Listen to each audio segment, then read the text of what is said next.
नमस्कार दोस्तों, मैं आज आपके सामने डॉक्टर कन्हैया सिंह। हमारे जितने भी शिक्षक साथी हैं, कुछ शिक्षक साथियों ने टेलीफोनिक संवाद के माध्यम से हमसे ये पूछा कि नई शिक्षा नीति के तहत किस तरह के प्रश्न प्रधानाध्यापक के भर्ती परीक्षा हेतु आ सकते हैं।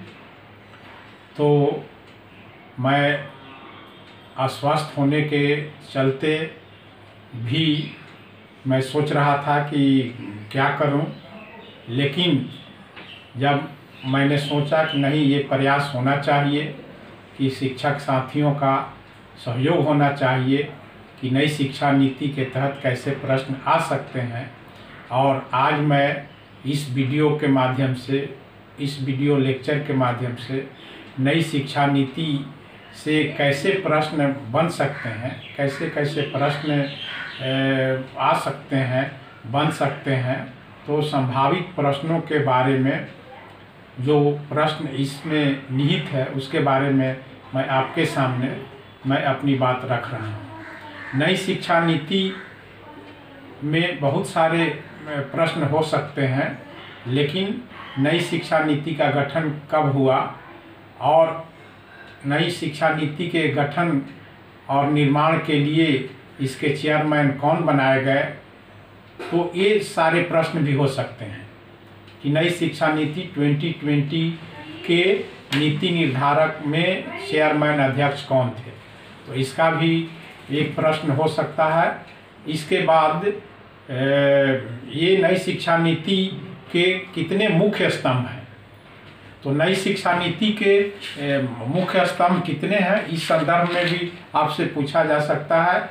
और आपको मालूम होगा कि NEP 2020 के मुख्य 5 स्तंभ हैं, जिसमें access, equity, quality, affordability and accountability. और ये प्रश्न आपसे पूछा जा सकता है, ऐसा प्रश्न बनने की संभावना बनती है। अब इसके बाद दूसरा प्रश्न इसमें हो सकता है कि विगत 10+2 ढांचे को किस ढांचे के रूप में परिवर्तित किया गया है नई शिक्षा नीति में, ये भी एक प्रश्न हो सकता है, जिसमें आपको ऑप्शन दिया जाएगा।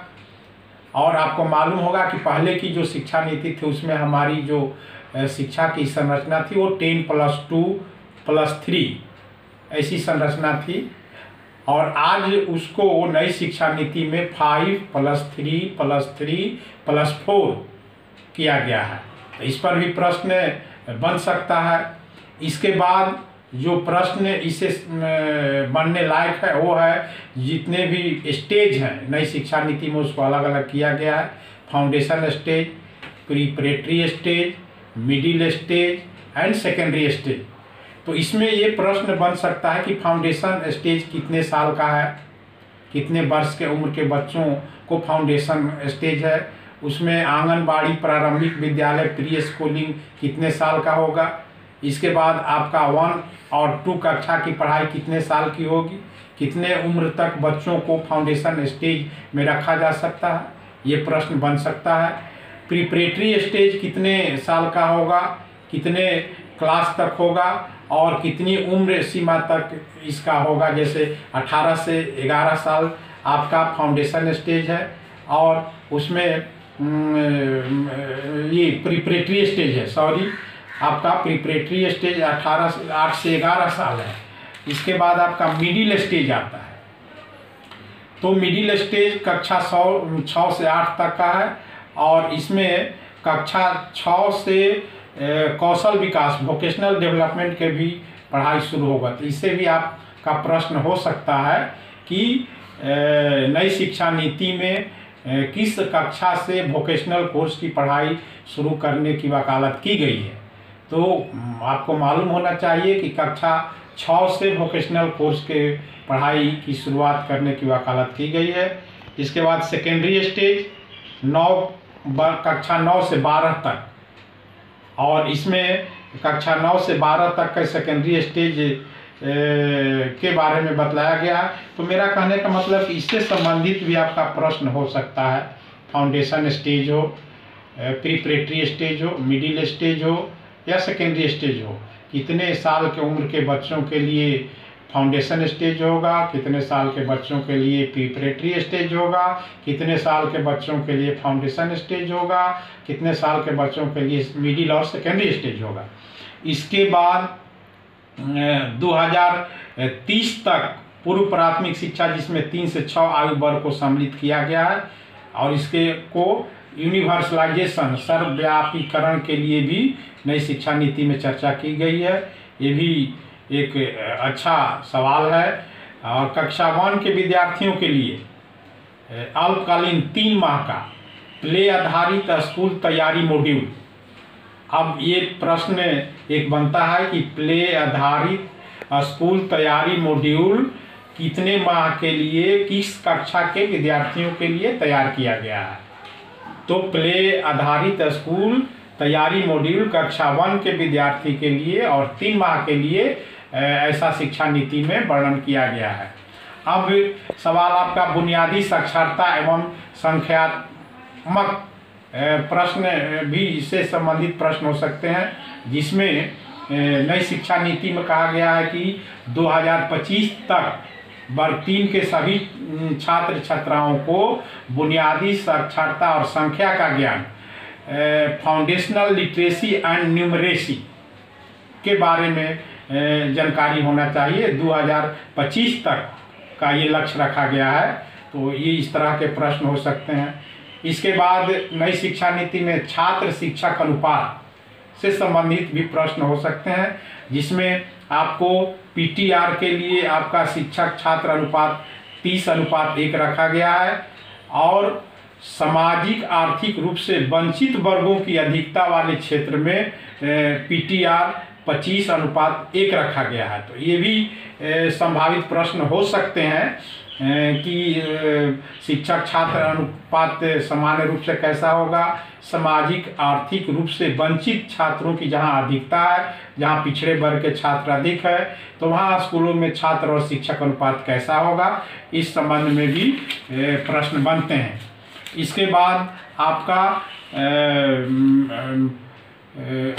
5+4 के डिजाइन में स्कूल का पाठ्यक्रम और शिक्षण शास्त्र को पुनर्गठित करना भी वर्णित है, जो कि उससे संभावित प्रश्न बनते हैं। वर्ग 5 तक कम से कम घरेलू भाषा, मातृभाषा, स्थानीय भाषा, क्षेत्रीय भाषा में शिक्षा देने की वकालत की गई है। तो ये भी एक प्रश्न बन सकता है कि किस वर्ग तक के बच्चों को स्थानीय भाषा में, मातृभाषा में या घरेलू भाषा में शिक्षा देने की वकालत की गई है। ऐसा आपके नई शिक्षा नीति में वर्णित है। इस प्रकार से आपका पाठ्यक्रम और शिक्षण शास्त्र से संबंधित जो बच्चों के छात्र छात्राओं के लिए प्रगति पत्रक बनेगा, तो प्रगति पत्रक का क्या नाम रहेगा, क्या नाम होगा। तो इस संदर्भ में आपका समग्र 360 डिग्री एवं बहुआयामी कार्ड, जो बच्चों के प्रत्येक वर्ष के लिए प्रगति पत्रक बनेगा, उसका नाम होगा समग्र 300 डिग्री एवं बहुआयामी कार्ड, जिसमें उनके सारे प्रोग्रेस के रिपोर्ट होंगे। और इस प्रकार से परीक्षा प्रणाली को लचीला बनाने का भी वर्णन है। तो पाठ्यक्रम एवं शिक्षण शास्त्र से संबंधित कि राष्ट्रीय मुख्यालय मूल्यांकन केंद्र, तो राष्ट्रीय मूल्यांकन केंद्र परख, उसका नाम रखा गया है परख स्थापित करने का भी प्रस्ताव है, जो कि राष्ट्रीय मूल्यांकन केंद्र होगा परख। तो ये भी प्रश्न हो सकता है कि राष्ट्रीय मूल्यांकन केंद्र के लिए किस तरह के संस्था के निर्माण का प्रस्ताव है, तो ये हो सकता है आपका परख। इस प्रकार माध्यमिक शिक्षा, यूनिवर्सलाइजेशन ऑफ सेकेंडरी एजुकेशन की भी बात कही गई है, तो इससे संबंधित भी प्रश्न हो सकता है।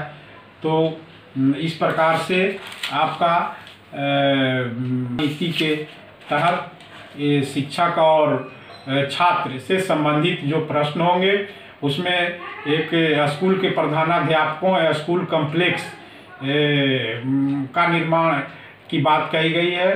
कि हर ब्लॉक में लेवल पर, जिला लेवल पर एक स्कूल कॉम्प्लेक्स का निर्माण किया जाएगा।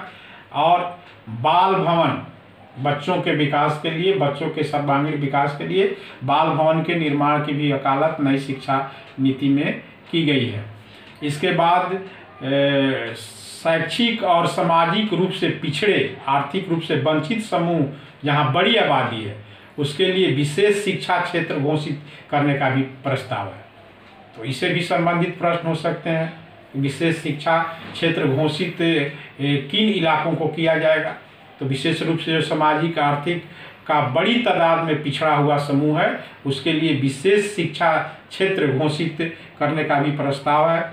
इसके बाद ट्रांसजेंडर छात्रों की शिक्षा के लिए जेंडर समावेशी निधि, ये बहुत इम्पोर्टेंट है। ये प्रश्न हो सकते हैं कि ट्रांसजेंडर छात्रों की शिक्षा के लिए किस तरह के निधि का गठन करने का प्रस्ताव है। तो आप जान जाइए कि जेंडर समावेशी निधि ट्रांसजेंडर छात्रों के शिक्षा के लिए उचित व्यवस्था के लिए गठन का प्रस्ताव नई शिक्षा नीति में किया गया है। इसके बाद समतामूलक और समावेशी शिक्षा का भी प्रस्ताव है कि हम लोग पूरे समाज को एक सूत्र में बांधने के लिए समतामूलक और समावेशी शिक्षा का भी विकास करेंगे। और क्लस्टर स्कूल कॉम्प्लेक्स का निर्माण, जो कि चर्चा हमने पहले कर दिया।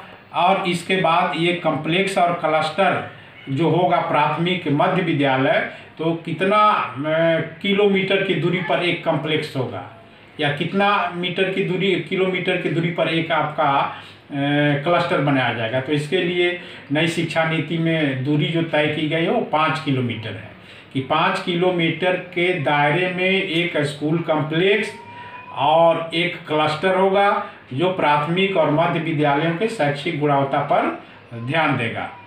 इसके बाद आपका बता ही दिया। अब एक है आपका राज्य विद्यालय मानक प्राधिकरण। तो राज्य विद्यालय मानक प्राधिकरण, स्टेट स्कूल स्टैंडर्ड अथॉरिटी के गठन का भी प्रस्ताव नई शिक्षा नीति में है, जो यह निकाय SCERT के द्वारा तैयार मापदंडों के आधार पर न्यूनतम मानकों के निर्धारण एवं सभी विद्यालयों में इसका अनुपालन सुनिश्चित कराएगा। तो ये जो स्टेट स्कूल स्टैंडर्ड अथॉरिटी बनाया जाएगा, ये SCERT के कंट्रोल में होगा और इसके आधार पर आपका मानक अनुपालन निश्चित किया जाएगा। इसके बाद आपका school quality assessment and accreditation framework भी तैयार किया जाएगा, जो कि SCERT के माध्यम से तैयार किया जाएगा। तो ये भी आप ध्यान देंगे कि school quality assessment and accreditation से संबंधित भी प्रश्न पूछा जा सकता है। तो हमने नट सेल में सारांश के रूप में हमने ये आपको बताने का प्रयास किया कि जो भी हेडमास्टर पद के लिए अभ्यर्थी हैं, जो प्रधानाध्यापक पद के लिए शिक्षक साथी अभ्यर्थी हैं, तो नई शिक्षा नीति अभी करेंट टॉपिक है, बर्निंग टॉपिक है, इससे भी प्रश्न हो सकते हैं। कैसे प्रश्न हो सकते हैं, हमने इसको एक एक पॉइंट करके आपके सामने रखा है। और व्यवहारिक प्रश्न भी नई शिक्षा नीति से संबंधित जो भी होगा वो आपको ध्यान में रखना होगा, पढ़ना होगा, और आपको ये ध्यान देना होगा कि इन प्रश्नों को एक बार नई शिक्षा नीति के जो मूल बिंदु हैं, जो महत्वपूर्ण बिंदु हैं, उसको पढ़ने के बाद आपका प्रश्नों के बनाने का अभ्यास जरूरी है। जितना ही आप अभ्यास करेंगे तो उतना ही आपका प्रश्नों के जो उत्तर होंगे उस पर आपका विश्वास बढ़ेगा, आपका कॉन्फिडेंस लेवल बढ़ेगा, और फिर आप नई शिक्षा नीति से संबंधित NEP 2020 से संबंधित कोई भी प्रश्न होगा आपसे छूटेगा नहीं, और आप उस परीक्षा में अच्छा स्कोर करके आइएगा। तो इसी के साथ आज की नई शिक्षा नीति के महत्वपूर्ण बिंदुओं और जो उसमें प्रश्न बनने के लायक हैं उसको हमने आपके सामने रखा, और मैं ये विश्वास करता हूँ कि आपको ये पसंद आएगा, इससे आप लाभान्वित होंगे और ये लाभ उठाकर अपने फ्रेंड सर्किल में, अपने शिक्षक साथियों के बीच भी इस वीडियो को फॉरवर्ड करेंगे ताकि अधिक से अधिक लोग इसका लाभ उठा सकें। धन्यवाद।